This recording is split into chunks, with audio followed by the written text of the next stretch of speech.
Welcome to the channel.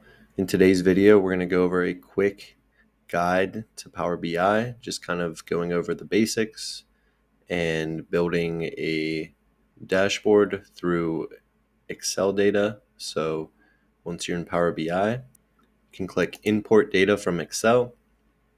So once you locate your file in the File Explorer, you can just double click and it is creating a connection, and it will come back with a little display option that has all the different tables available and the views. So this is just a simple Excel page with data in there. You can preview your data. You can also transform your data in Power Query here, but ours is just raw data, so it's good to go. So if we click load, and once it's loaded, we'll be able to build some visuals. So in Power BI, the way you'll build visuals, you can just click on any of these. There's a bunch of different options here, and some are more useful and you'll be using often, but I would recommend that if you're using Power BI to create dashboards, I'd really experiment with all of them. There are some simple bar charts, stacked one, and it will just have a little outline of the bar chart. And now this is where we add our data. So if you have tables of data on this side, and you can have a lot in a model if you have a data model in Power BI, but from what we uploaded, there's just one. So now we could add something like city, and then let's go with sales. So you can see the sum of the sales by city, and Power BI lets you just click and drag and has a nice grid system, so you can build a nice looking dashboard. So one thing we're going to want to add, and if while you have this selected, you click on a different type of chart, it will change it. So you want to click out and then click slicer. And so this will add a slicer. So a slicer is essentially a way to filter your data easily. So we can also just add city. So now you have a list of cities. You do have to scroll down though. But if you do click on more options right here, click search. And now this allows you to create the size you want. And now instead of scrolling down to find something, let's say we just want New York or New Albany, click New Albany. And if you press Control, you can select multiple. And that is an option that if you click on this visual and have it selected,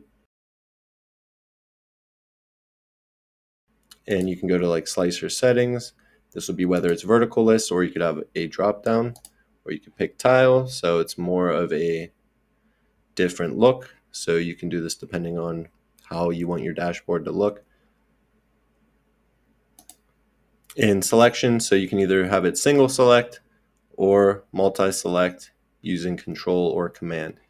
So if we select New Albany and also want New Bedford, we can press Control and click, and it will select all of them. And you can also unselect.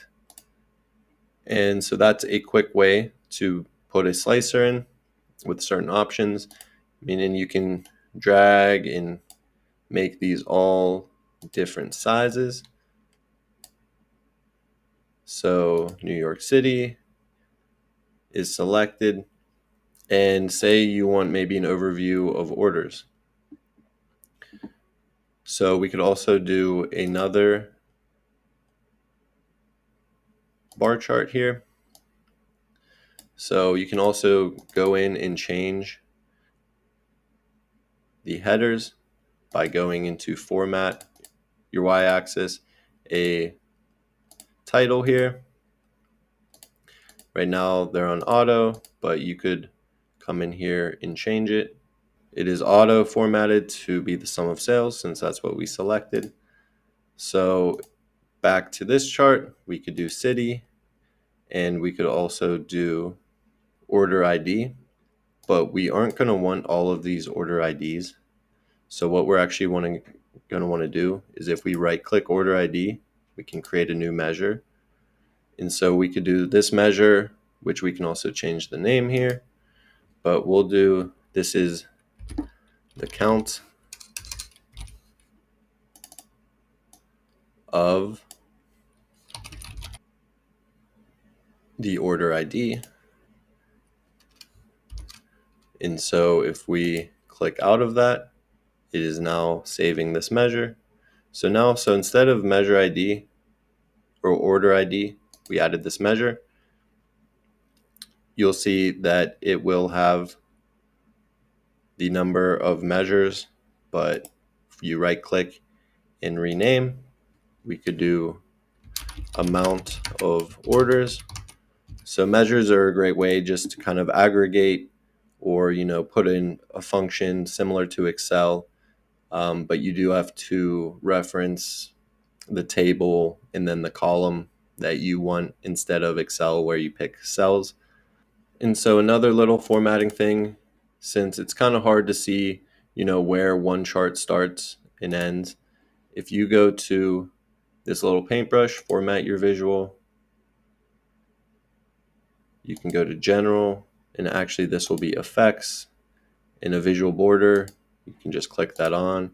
And if we do that for each of these, it will give them a border just so you can see the difference between.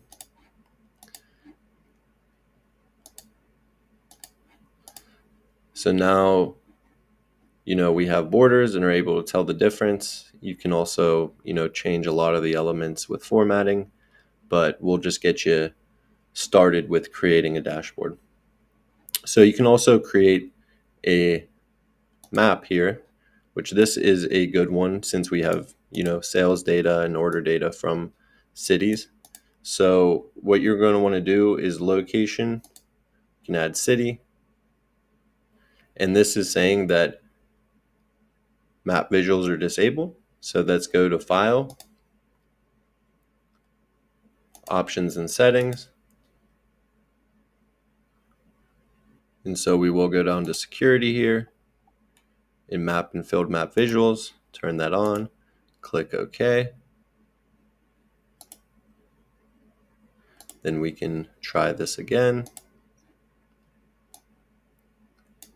Go to City, and then we can also, do sales here as well. So this will show you a map of the sum of the sales in New York. And if we start grabbing different ones, it'll slowly zoom out and, have them color coded. So if we grab them all, there you go. You can zoom in, which is nice. You can see cities and roads here as well. And so say we want to change this down here. As I said before, you can change them. So you can have, a donut chart, which in this case, since New York has so much other sales, it's really hard to see. So I wouldn't recommend it. But you can also summarize, which is like an AI built-in feature that will give you a short description of what you're seeing. So this is useful. New York City had the highest sum of sales and, was that much higher than New Brunswick, which had almost nothing. So if you delete this, and so if we go back to the visual here to get some of these values to show, format visual, you can turn data labels on, and this is displayed in millions. But if we go down to values, display units, we could do thousands here as a better display. This will show, 252,000, and you get a better idea of these ones as well. And so along with, just visual charts like this, you can also add just kind of a normal table that, is very useful just for displaying certain things. So let's say we want the sales, but we want the customer name and then the sum of sales. So this will, let us see the sum of sales.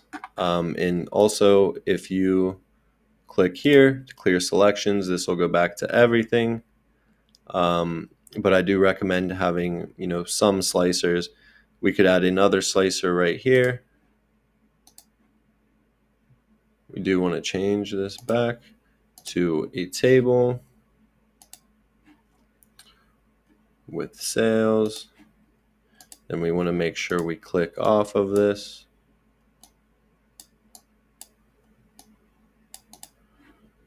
And then add a slicer. So for slicer, we could do customer name, and we can also make sure we have a search bar here. And this way you can search by a specific customer so you can get their data. You can also select multiple ones, and this will give you a short preview.